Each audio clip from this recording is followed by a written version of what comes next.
Vamos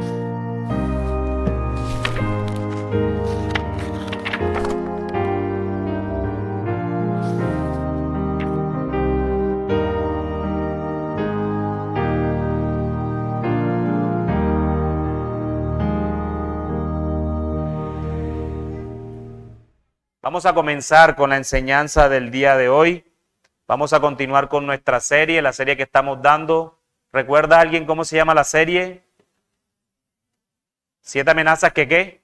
7 amenazas suena como una película de Hollywood nada más. Dicen 7 amenazas. 7 tal cosa. 7 amenazas que enfrenta toda iglesia. Ya Hollywood no participa aquí. 7 amenazas que enfrenta toda iglesia. Ya vimos evidentemente por primera vez una introducción hacia este tema y hemos visto 2 de estas 7 amenazas, el cual la primera fue ¿cuál? Hermanos, conocimiento sin amor, ortodoxia sin amor, ¿verdad? ¿Y cuál vimos el domingo anterior? Miedo al sufrimiento. En el día de hoy, mis hermanos, vamos a ver otra amenaza que amenaza a toda iglesia. Y cuando digo toda iglesia, estoy incluyendo iglesia bíblica de la ciudad, el cual es comprometer la verdad. Esa es una de las amenazas que nosotros evidenciamos en Apocalipsis, y quiero que vayan a sus Biblias. Apocalipsis capítulo 2, versículos del 12 al 17. Apocalipsis capítulo 2, versículos del 12 al 17. Yo voy a leer para ustedes de la versión La Nueva Biblia de las Américas y luego en el nombre del Padre, del Hijo y del Espíritu Santo. ¿Todos lo tienen? Eso, con ganas, hermanos, no han desayunado. Estoy preocupado. Apenas comienza el día. Y ya saben que nos vamos hoy como a las 6 de la tarde de aquí. Eso, amén. Sí, con ganas. Apocalipsis capítulo 2, versículo del 12 al 17 dice así. Escribe al ángel de la iglesia en Pérgamo, el que tiene la espada aguda de 2 filos, dice esto. Yo sé dónde moras, donde está el trono de Satanás. Guardas fielmente mi nombre y no has negado mi fe. Aún en los días de Antipas, mi testigo, mi siervo fiel, que fue muerto entre ustedes, donde mora Satanás. Pero tengo unas pocas cosas contra ti, porque tienes ahí a los que mantienen la doctrina de Balaam, que enseñaba a Balac a poner tropiezo ante los israelitas, a comer cosas sacrificadas a los ídolos y a cometer actos de inmoralidad. Así tú también tienes algunos de la misma manera. Así tú también tienes algunos que de la misma manera mantienen la doctrina de los nicolaitas. Por tanto, arrepiéntete, si no, vendré a ti pronto y pelearé contra ellos con la espada de mi boca. El que tiene oído, oiga lo que el Espíritu dice a las iglesias. Al vencedor le daré del maná escondido y le daré una piedrecita blanca y grabado en la piedrecita un nombre nuevo, el cual nadie conoce sino aquel que lo recibe. Estamos viviendo en un mundo feliz, de valores culturales cambiantes. Y si no te amoldas, serás castigado. En este mundo feliz, es un delito afirmar públicamente que Dios estableció el matrimonio como una relación de pacto para toda la vida entre un hombre y una mujer. En este mundo feliz es estar en contra de la mujer, creer que el bebé dentro del útero de una madre es una persona. En este mundo feliz es intolerante sostener que la identidad de género la define el Dios que nos creó, varón y hembra. En este mundo feliz es anticientífico reconocer nuestro universo como una creación ordenada por un Dios todopoderoso, por un Dios omnipotente. Y para proteger nuestro mundo feliz de todos los que siguen adorando a una deidad anticuada como el Dios de la Biblia, los gobiernos promulgan leyes que aseguran que todos nos postremos ante los ídolos posmodernos de la cultura en sus nuevos templos. El 15 de junio del 2017, Tim Farron, un cristiano evangélico profesante, renunció como líder de los demócratas liberales de Gran Bretaña en medio de la presión proveniente de su partido político, ya que sus convicciones cristianas lo hicieron objeto de sospecha.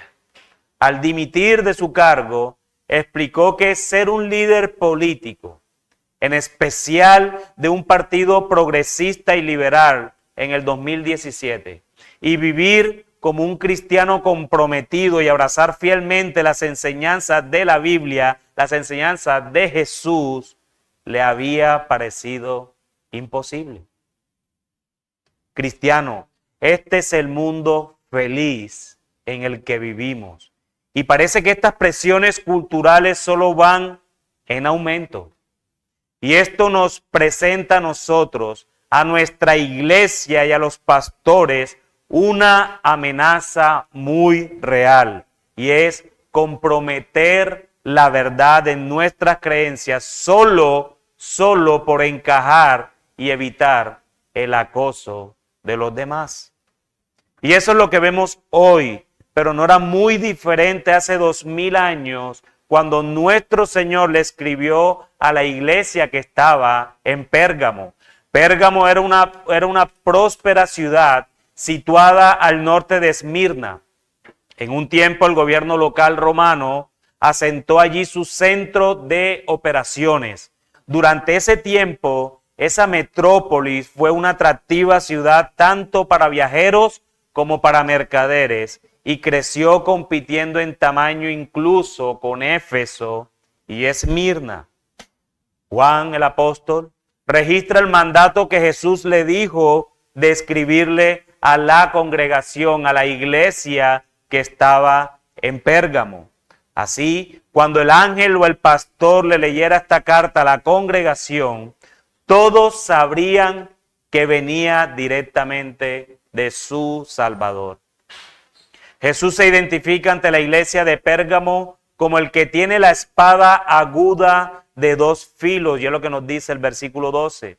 Esta es la misma frase que se utilizó al principio de la visión de las 7 cartas, en el capítulo 1, versículo 16. Esta congregación debía aceptar lo que iban a oír como palabra del Hijo de Dios. Entre más aguda o filosa es una espada, más efectiva es. Mediante Isaías, no Isaías, sino el profeta, mediante Isaías, Dios prometió: mi palabra que sale de mi boca será prosperada en aquello para lo cual envié. Capítulo 55, versículo 11. La espada de dos filos corta por ambos lados. La ley juzga y el evangelio consuela. La ley juzga y el evangelio consuela. La iglesia en Pérgamo sentiría los dos filos de esta espada en esta carta de Jesús. Esta imagen indica que Jesús es el gobernante, que juzga por su palabra. Cuando Jesús regrese y el día del juicio finalmente llegue, Él juzgará por el mismo estándar que ya ha expresado en su palabra, nuestra Biblia. No habrá sorpresas, nadie tendrá una justificación legítima. Jesús, la palabra viviente por el cual el Padre creó todas las cosas, es también la palabra de Dios por la cual todas las cosas serán juzgadas. Luego que Jesús hace su presentación, reconoce lo que esta iglesia en Pérgamo hace. Versículo 13, yo sé dónde moras. Él sabe, Jesús sabe dónde mora Pérgamo. Dice, donde está el trono de Satanás. Guardas fielmente mi nombre y no has negado mi fe, aun en los días de Antipas, mi testigo, mi siervo fiel, que fue muerto entre ustedes, y vuelve y afirma, donde mora Satanás. Los cristianos de Pérgamo vivían en un mundo donde la influencia satánica había corrompido la espada que Dios le había dado al César. Recordemos que toda espada que tienen los estados es dada por Dios. Romanos 13. Pérgamo era la capital de la provincia romana de Asia. Como esta ciudad era la sede del gobierno, Satanás la usó como su instrumento para intentar destruir la iglesia. Pérgamo también servía como centro para el culto al emperador, además de albergar otros templos consagrados a deidades greco-romanas importantes en esa época. Estos dioses exigían culto a cambio de un orden social productivo y pacífico. Esculapio, por lo menos, era un dios de la sanidad. Prometía salud y curación. Atenea, la diosa de la guerra, prometía victoria. Deméter, la diosa de las cosechas, prometía una tierra fértil. Dionisio, el dios del vino y mecenas de las artes, prometía alegría, prometía éxtasis y libertinaje. Pero por encima de todos estos dioses estaba Zeus, el gran Zeus, el dios de todos los dioses. Pérgamo albergaba el gran altar de Zeus, el Salvador. Terrible. Así que si se ven caballeros del zodiaco, hermanos, arrepiéntanse. Cada dios o diosa estaba vinculado con alguna vocación o gremio de mercado específico. Entonces, no solo existían los dioses, sino que cada aspecto cultural y comercial dentro de Pérgamo estaba vinculado a un dios determinado. Y esto con el fin de someter a todo el pueblo, que el don que el Señor tuviese dado en cualquier momento de trabajo, se tenía que someter automáticamente al Dios de ese pedazo de comercio o de ese pedazo de cultura en el cual tú te desenvolvías. Allí estaba la iglesia del Señor.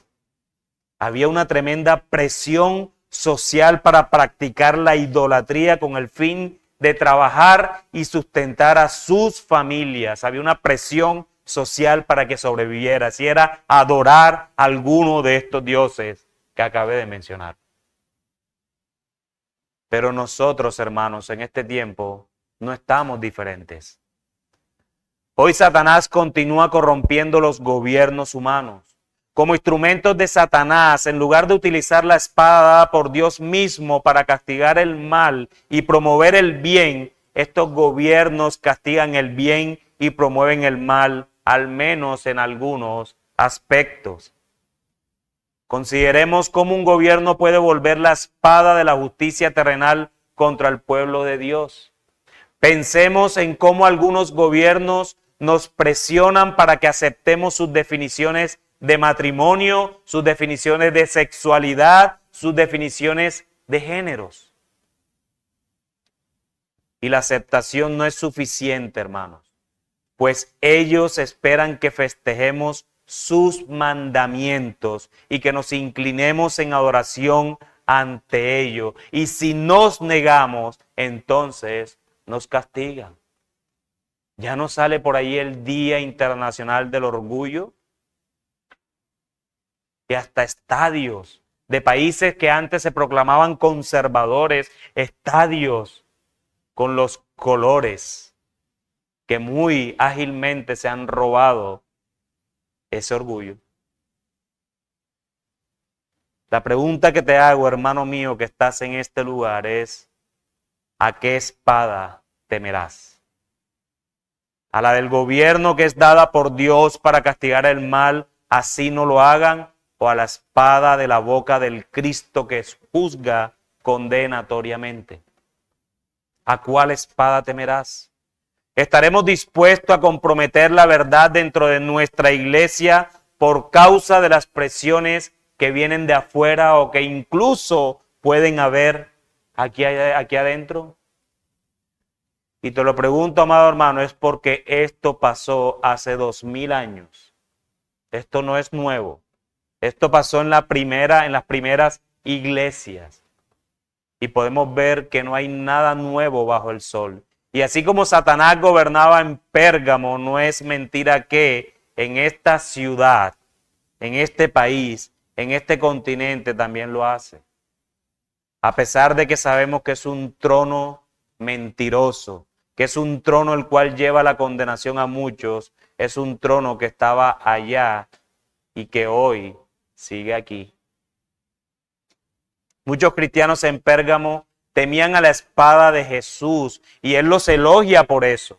Sus palabras son maravillosamente alentadoras. Él conoce su situación, entiende las presiones sociales y culturales de vivir allí donde Satanás tiene su trono y los elogia por mantenerse fieles. No renegaron de su fe en Él, ni siquiera en los días en que Antipas, su testigo fiel, sufrió la muerte en esa ciudad donde vive Satanás. Y cualquiera que está aquí puede preguntar, si tiene alguna pregunta, porque lo puede hacer, ¿quién era Antipas? ¿Quién se le ocurrió esa pregunta? ¿Quién era Antipas, verdad? Y la respuesta es clara, no lo sabemos.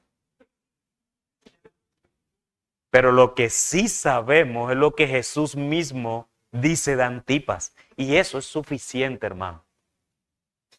Era un cristiano devoto y fiel, dispuesto a morir por no comprometer la verdad. Por no comprometer la verdad. Vivió en Pérgamo y fue un testigo fiel. En otras palabras, fue un mártir. Él siguió a Jesús y su doctrina, pero le costó la vida. Es obvio que si Antipas fue asesinado por su fe, lo mismo le podría suceder a los otros cristianos en Pérgamo. Sin embargo, conscientes del destino de Antipas, estos creyentes en Pérgamo se mantuvieron firmes en su fe. A pesar de los elogios de Cristo a esta iglesia por su fidelidad, a pesar de que moraba en un lugar donde la idolatría y la sexualidad era deliberada, era donde Satanás tenía su trono y el Señor tenía algo contra ellos. Tenía algo contra ellos. No todo era color de rosa, diría el mundo.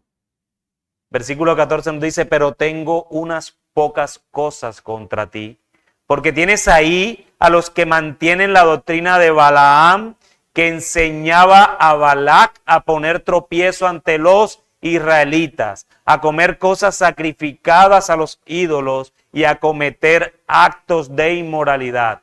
Así tú también tienes algunos de la misma manera, así tú también tienes algunos que de la misma manera mantienen la doctrina de los nicolaitas. Estos nicolaitas sí eran famosos, hermano, pero de manera negativa, de una manera fuerte. Ya en la primera iglesia en Éfeso nos habían hablado de sus obras y ahora nos están hablando de sus enseñanzas. Definitivamente no seas un nicolaita, hermano. Jesús se refiere al momento en la historia de Israel cuando Balac, rey de Moab, que era nación enemiga de este pueblo, contrató al profeta Balaam para maldecir a Israel. Esa historia la podemos ver en el libro de Números. Sin embargo, Dios intervino para que Balaam solo pudiera pronunciar ¿qué? Bendiciones al pueblo y no maldiciones sobre Israel. Algo que frustró mucho al rey, a Balac. Pero Balac y los moabitas encontraron otra forma de provocar la ruina de Israel. Mientras los israelitas estaban acampados en las llanuras de Moab, comenzaron a prostituirse con las mujeres moabitas. Luego, por consejo de Balaam, y por eso es que Jesús utiliza Balaam acá, Las mujeres de Moab invitaron a los israelitas a participar de los sacrificios a sus dioses. Los israelitas comían delante de esos dioses y se inclinaban a adorarlos. Y como resultado de esto, hermanos, Dios envió una plaga que mató exactamente a 24,000 israelitas. 24,000. Este es el incidente al que se refiere Jesús cuando indica que el profeta Balaán enseñó a Balac a poner tropiezos a los israelitas, incitándolos a comer alimentos sacrificados a los ídolos y a cometer inmoralidades sexuales. Y ahora Jesús plantea que hay algunos cristianos en Pérgamo que se aferran a la doctrina de Balaam. Evidentemente, algunos cristianos en Pérgamo tomaban parte de las festividades paganas donde también comían alimentos sacrificados a los ídolos y participaban en actos de inmoralidad sexual. Y tal vez podamos compadecernos de ello, pobrecito, pero tú no nos acabas de decir cómo era eso. Tengamos en cuenta que para encajar en la sociedad de Pérgamo y ganarse la vida, los ciudadanos tenían que rendir homenaje a las deidades relacionadas con sus gremios, y en cuanto a los dioses romanos, la prueba suprema de lealtad era inclinarse y reconocer al César como Señor. Los que se negaban eran castigados, torturados y tal vez, como Antipas, incluso asesinados. No es de extrañar que pareciera más fácil, hermanos, comprometer la verdad para no buscarse problemas dentro de la ciudad. Tal vez en nuestro contexto, en donde vivimos, no nos maten por nuestra fe. Y eso es gracia, nada más. Hasta hoy, pues. Yo no sé mañana. Pero la tentación para comprometer la verdad aún está muy real en esta época y en esta ciudad y en el contexto donde nos movemos. En la clase de ciencias, niños, por ejemplo, niños, jóvenes, adolescentes, en la clase de ciencias, puedes verte tentado a comprometer la verdad en cuanto a la doctrina evolutiva de Darwin, si quieres alcanzar la máxima calificación. ¿O estás dispuesto, adolescente, niño, joven, estudiante, a ganarte un 1 porque no estás de acuerdo a ese profesor? No, pero es que eso es lo que enseñan allá. Estás comprometiendo la verdad. Hermano, micrófono.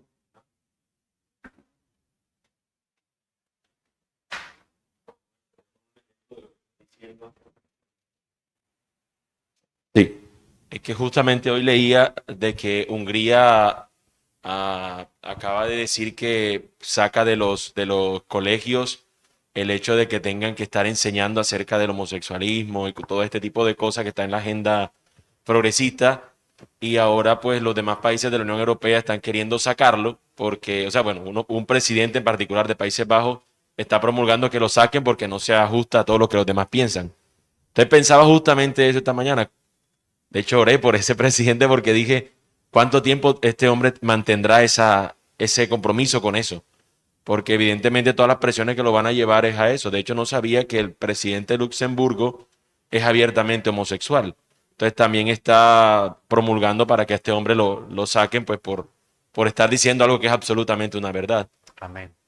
Amén. En ese mundo feliz es en el que vivimos. En el mundo académico puedes estar tentado a comprometer la verdad en cuanto a la doctrina de la Escritura si deseas albergar alguna esperanza de lograr la permanencia como profesor.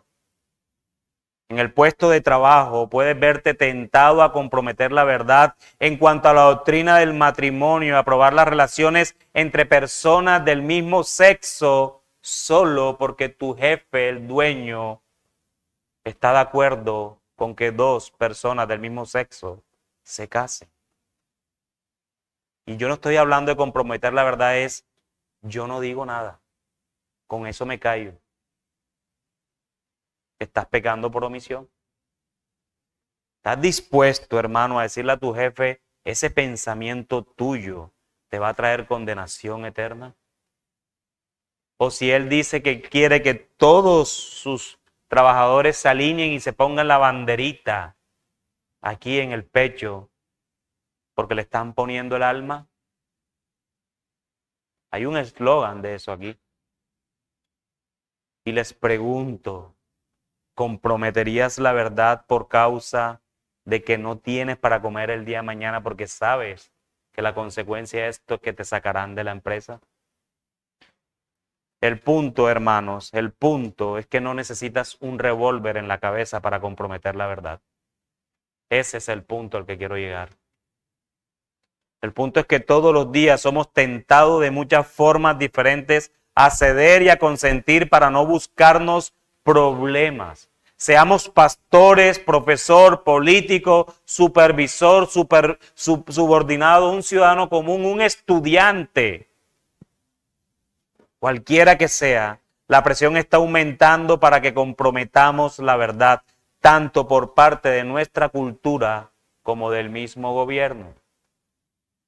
Pero comprometer la verdad no solo viene del resultado de la presión cultural, a veces también proviene de la misma persuasión cultural. No solo es presión, sino persuasión, nos persuaden a eso. Versículo 15 nos dice, así tú también tienes algunos de la misma manera, que de la misma manera mantienen la doctrina de los nicolaitas. Lo que Jesús les está diciendo ahí es que ya no solo es afuera, sino que adentro tienes a unos que están persuadiendo a otros con esas doctrinas de los nicolaitas. O sea que no podemos excusarnos de que aquí no viene ninguna persona a decirnos sus posturas políticas o sus posturas progresistas, sino que aquí adentro puedan haber hermanos o herejes que están tratando de persuadir a otros hacia sus posturas anticristianas. Aquí el Señor conecta las enseñanzas de Balaán con las enseñanzas de los nicolaitas. Parece que los nicolaitas dentro de la iglesia legitimaron la participación de los cristianos en las prácticas paganas. Parece que no todos los cristianos en Pérgamo practicaban la idolatría en contra de su conciencia. No eran solamente obligados por la cultura, sino que ya habían cedido la verdad y ya estaban gustosamente haciendo eso en la sociedad. Algunos pueden haberlo hecho voluntariamente al haber sido convencidos por las enseñanzas de los nicolaitas. Este comprometimiento de la verdad es obra de los falsos profetas de nuestra época que van contando poco a poco pequeños trozos de nuestra fe que empiezan a confundir al pueblo de Dios. Discernimiento, hermanos, y grábense eso. Discernimiento no es mirar, observar lo bueno y lo malo.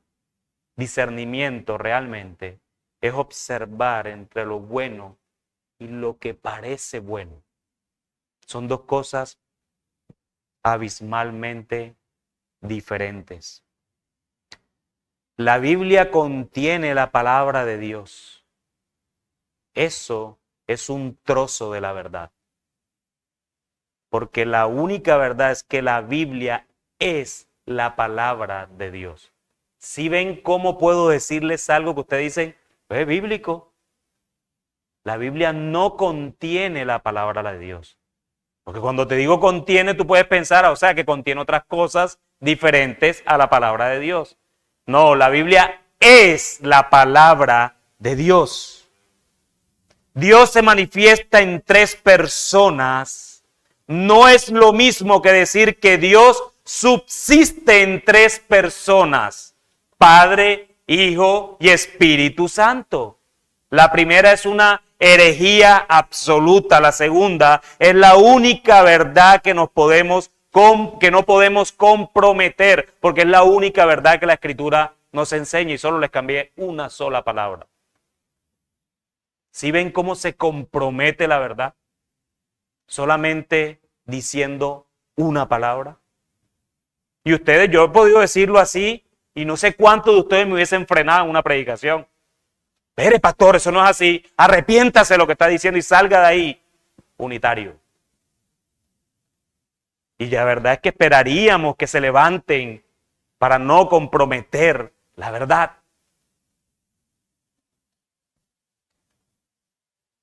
Pero el uso del lenguaje en nuestra época va metiendo más y más a una esquina a los creyentes que no se preparan, que no estudian hasta que se logra su cometido, y es llevarlos con cualquier viento de doctrina. No podemos comprometer las verdades de Dios a causa de la cultura o a causa de la persuasión de algunos de acá adentro entre nosotros. Hermanos, el Dios creador de todo el universo subsiste en tres personas: Padre, Hijo y Espíritu Santo. El Padre ha decretado todas las cosas desde antes de la fundación del mundo. Él es Dios soberano, inmutable, bueno, justo, misericordioso, inmanente, trascendente, omnisciente, poderoso. El Dios encarnado Jesucristo vino a este mundo a salvar a los que han sido escogidos desde antes de la fundación del mismo. Él vivió como nosotros teníamos que vivir y murió siendo inocente por nosotros a causa de nuestros pecados. En Él el Padre imputó nuestro pecado y ha imputado en nosotros su justicia perfecta. Luego, resucitado al tercer día, ascendió a los cielos y hoy está sentado a la diestra del Padre, y algún día volverá para juzgar a vivos y a muertos. Todas las doctrinas teológicas deben desprenderse de esta verdad irrefutablemente bíblica. Si hay alguna doctrina teológica que se desprende o que se desvía de esta verdad que les acabé de decir, probablemente es una herejía. Son verdades que no se deben comprometer, amados hermanos, ni acá adentro, ni en nuestra vida de creyentes delante del mundo. Si está comprometiendo esto, entonces está siendo parte del grupo de personas que pertenecían a la iglesia en Pérgamo y estaban cediendo a las presiones culturales y enseñanzas doctrinales erradas. Y te pregunto, hermano, ¿qué vas a hacer? Una pregunta que puede ser fuerte. ¿Qué vas a hacer, hermano, si tu hijo o hija se declara homosexual y quiere tu bendición para casarse? Madres, padres, más les vale que no. ¿Cederás a la espada del mundo o a la de dos filos que pertenece a Cristo? ¿Comprometerás la verdad por amor a tu hijo? Es que yo lo amo, que Dios me lo dio así. Por difícil que sea permanecer fieles en estas situaciones, ya ves cómo se van.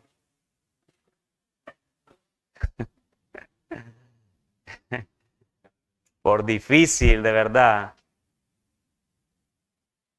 que sea permanecer fieles a estas situaciones, no tenemos más opción, mis hermanos, que aferrarnos con gracia y compasión a la doctrina de Jesús.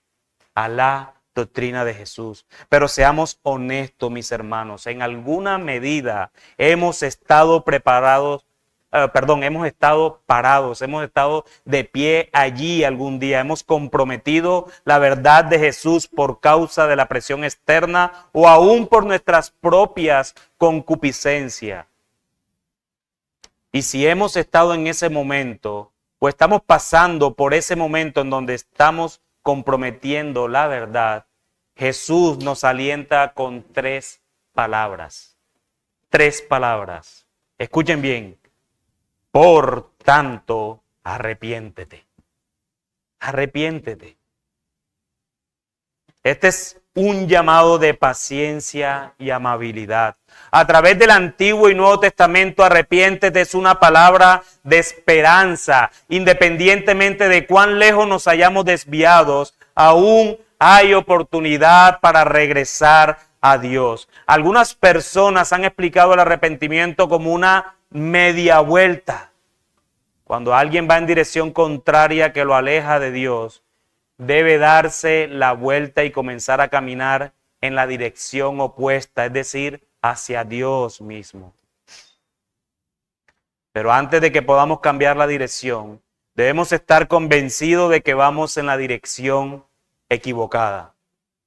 No es por cumplir, es porque el Espíritu le da testimonio a tu espíritu de que vas mal. Vas mal. La palabra que Jesús usa para arrepiéntete literalmente significa cambiar de mente. Arrepentirse significa entonces cambiar tu forma de pensar o de renovar la mente. Esto es lo que Jesús nos llama a hacer.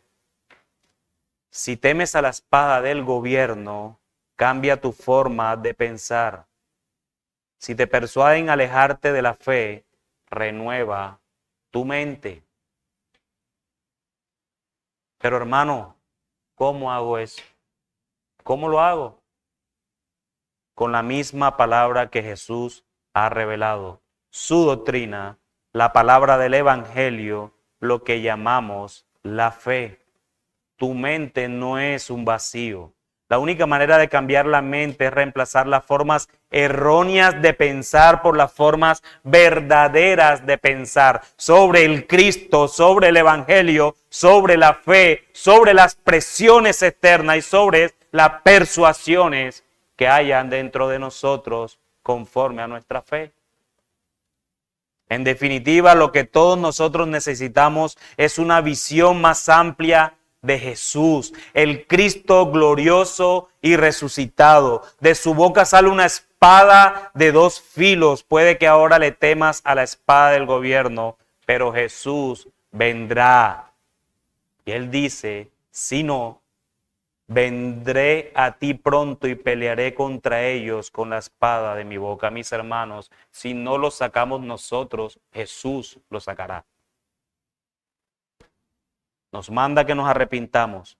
Y a diferencia de Éfeso, que él quita el candelabro, él aquí dice y pelea por su iglesia. Esto es un mensaje esperanzador. Cristo pelea por su iglesia. Él vendrá a ti pronto, vendré a ese candelabro pronto y pelearé contra ellos con la espada de mi boca. Los nicolaitas pusieron una piedra de tropiezo ante la iglesia en Pérgamo, que la llevó a la idolatría. Entonces es el mismo Jesús que vendrá con la espada y peleará contra los nicolaitas y contra todos los que nos aferren, y contra todos los que no se aferren a él y a su doctrina. Debemos temerle a la espada de Jesús, no a la de ningún gobierno terrenal. Al dejarnos con la imagen de esa batalla final contra todos los idólatras, Jesús quiere que captemos bien el terror del día cuando Él venga empuñando su espada el día del juicio. Él vendrá, hermanos, pero Jesús no procura cambiar nuestras mentes. Jesús no procura cambiar nuestras mentes solo con una imagen de juicio que nos quitará el sueño. No, porque Él no quiere que los que van a llegar a Él lleguen por miedo a Él, sino que también nos deja dos imágenes que nos harán añorar el cielo a fin de alentar la fidelidad en nuestro tiempo. Mirando allá al futuro, ¿cómo lo miramos desde acá? ¿Cómo hacemos aquí? Dice el versículo 17, el que tiene oído, oiga lo que el Espíritu dice a las iglesias. Al vencedor le daré del maná escondido y le daré una piedrecita blanca y grabado en la piedrecita un nombre nuevo, el cual nadie conoce sino aquel que lo recibe. Tremendas palabras de Jesús para finalizar. Al enfrentar las diversas amenazas, Es la promesa del Cristo resucitado que aparece en cada mensaje, lo que toda iglesia necesita recordar, a lo que debe aferrarse y en lo que debe poner sus esperanzas. A los cristianos de Pérgamo que están tentados a participar de banquetes paganos, Jesús lo primero que les promete, dice: al vencedor le daré del maná escondido. Tremendo. La tradición judía, según su tradición, estoy hablando de la tradición, Jeremías reunió la tienda, el altar de incienso y el arca que contenía un recipiente con maná, y los ocultó en el monte Sinaí para mantenerlos a salvo de los babilonios invasores. Estos serían descubiertos y entregados a la gente cuando el Mesías regresara. Entonces el maná escondido le recuerda a la iglesia en Pérgamo el banquete mesiánico, la cena de las bodas del Cordero. No participen de esos banquetes idólatras, de ese sacrificio de animales a los ídolos, de alimentarse con esos sacrificios. Esperen que ustedes participarán del maná escondido. Si nos aferramos a la fe y no comprometemos la verdad, a menudo quedaremos excluidos de las celebraciones que el mundo hace. Pero en lugar de sentirte excluido, mi hermano, anhela la cena de las bodas del Cordero, el banquete donde cenaremos en la mesa del Rey. Pero el Cristo resucitado también promete otra cosa. Dice: y le daré una piedrecita blanca. Una piedrecita blanca. La palabra traducida como piedrecita indica que Jesús está hablando de un pequeño guijarro.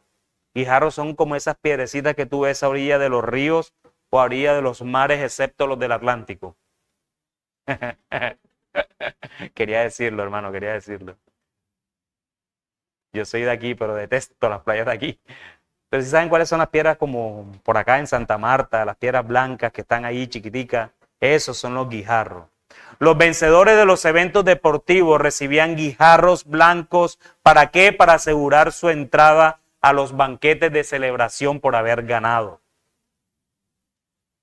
Si eso es lo que Jesús quiere expresar, entonces es posible y quizás incluso probable que la piedrecita blanca sirva como una invitación oficial que permita la entrada a este banquete mesiánico, a la mesa del Rey. Entonces no solo vas a estar, sino que la piedrecita la vas a tener en tu mano para cuando llegues delante del Rey. Ese es tu pase de entrada. En la actualidad, a los cristianos se nos hace sentir que estamos en el bando equivocado, en el bando perdedor de la historia. Pero Jesús nos recuerda que todos los que resisten son vencedores y todos los vencedores podrán entrar a la celebración en la mesa del Rey cuando la historia llegue a su conclusión en Cristo. Esto es hermoso, hermanos. Y por último, todos los que se aferran a no comprometer la verdad, a Jesús y a su doctrina, recibirán un nombre nuevo escrito en el guijarro blanco, en esa piedrecita. Y grabado en la piedrecita un nombre nuevo, el cual nadie conoce sino aquel que lo recibe. Es probable que esto indique la nueva identidad que tenemos en Cristo. Como ahora somos llamados por un nombre nuevo, el nombre de Jesús, somos el pueblo de Dios. Y debido a que llevamos el nombre de Jesús, se nos permitirá la entrada al banquete mesiánico. Al aferrarnos a Jesús y a su evangelio, nuestro nombre en este mundo será arrastrado por el fango. Pero hermano, hermana, no tengas miedo. En la mano tú sostienes una piedrecita blanca que te es dada por tu fidelidad, por no comprometer la verdad. Así que miremos hacia adelante y mantengámonos firmes en nuestra profesión de fe. Porque si no comprometer la verdad como iglesia, porque al comprometer la verdad como iglesia y como individuos, se nos dará la corona de vida algún día. Y los que estamos en Cristo sabemos que solo no podemos y que el Espíritu de Dios nos preserva para nosotros poder perseverar. Que el Señor nos ayude, amados hermanos, a no transigir, a no comprometer la verdad, a que esta iglesia sea un púlpito fiel que nos sostenga como pastores de iglesia bíblica de la ciudad y que sostenga a los miembros de esta iglesia local frente a esta amenaza que día a día nos presiona más y más. Amén. ¿Tienen alguna pregunta? ¿Algún comentario, mi hermano? Aló, buenos días, hermanos. Buenos días. Gracias por la enseñanza y bueno, yo solo meditaba ahorita al final sobre la vida de Pedro, cómo él antes de la crucifixión de Cristo niega al Señor 3 veces. Él lo acusaban de ser un seguidor de su Señor y él delante de una sierva, una mujer que se podría decir que era echada aparte en la sociedad, que no tenía mucha relevancia su testimonio y aún así no pudo decir yo soy de Cristo, lo negó y fue un pecado que él cargó por toda su vida y lo vemos reflejado en muchas otras cosas, pero 40 días después o 50, ya con el día de Pentecostés, vemos a otra persona, Pedro, con denuedo, está predicando a los mismos que crucificaban al Señor, del poder de la resurrección. Entonces yo les quiero animar que también ese valor, ese denuedo, ese entendimiento del Evangelio proviene de Dios. Y así como Pedro lo pudo tener, si hay alguien aquí que está negando al Señor en su trabajo, mintiendo, sometiéndose a su jefe por temor a lo que podrá decir, porque es que el jefe ni de pronto, hay veces el jefe ni sabe que es cristiano y obran de una manera que ya el jefe asume que esa persona hace eso, pero yo digo, ¿hasta qué punto debe haber temor por los hombres y no por Dios a la hora de tomar decisiones incluso sencillas, pero que por temer a lo que puede decir el jefe o un compañero no se niega? Entonces, si hay alguien que tiene de pronto esa dificultad, veamos a Cristo y cómo Él restaura a Pedro, por ejemplo. Entonces, bueno, quería simplemente dar un ejemplo bíblico de lo que es comprometer la verdad. Gracias. Y Pedro no solo predicó del Cristo resucitado, sino que le dijo a esa iglesia en Jerusalén que ellos habían negado al Señor. Que eso fue lo que a mí más me sorprendió ese sermón. Él lo había negado 40, 50 días antes. Y él con denuedo se enfrentó a la iglesia a decirle, ustedes han negado al Señor. Eso es no comprometer la verdad. ¿Alguien más, mis hermanos, alguna pregunta? ¿Algún comentario? Micrófono acá, hermano.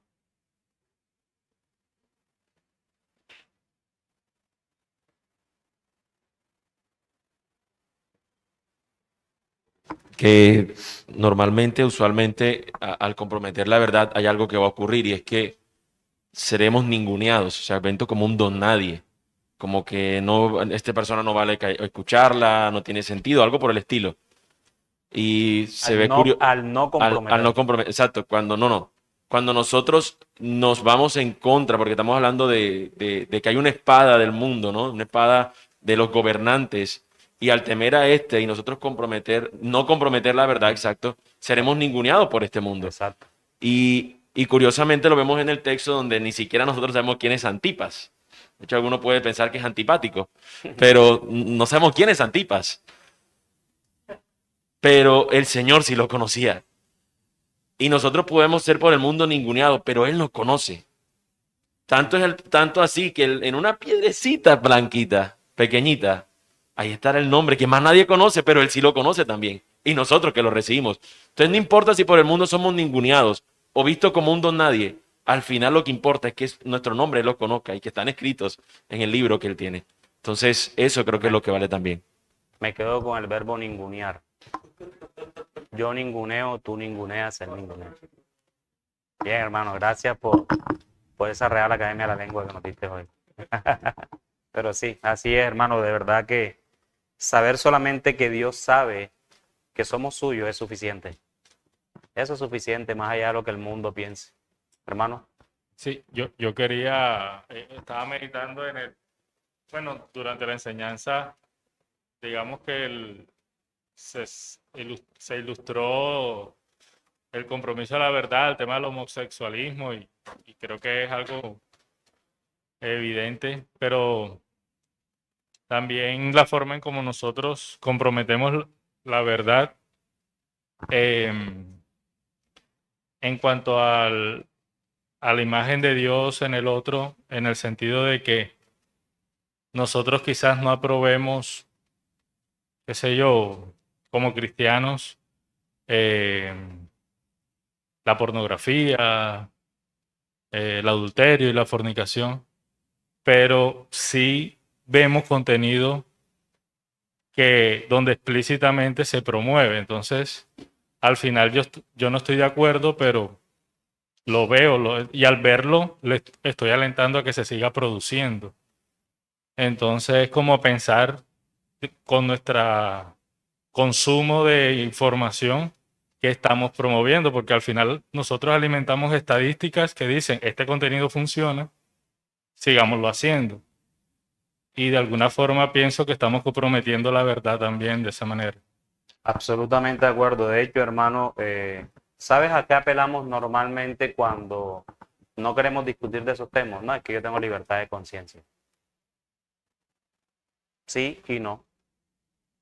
Pero nuestra conciencia, dice la Escritura, no yo, debe estar cautiva a la palabra de Dios.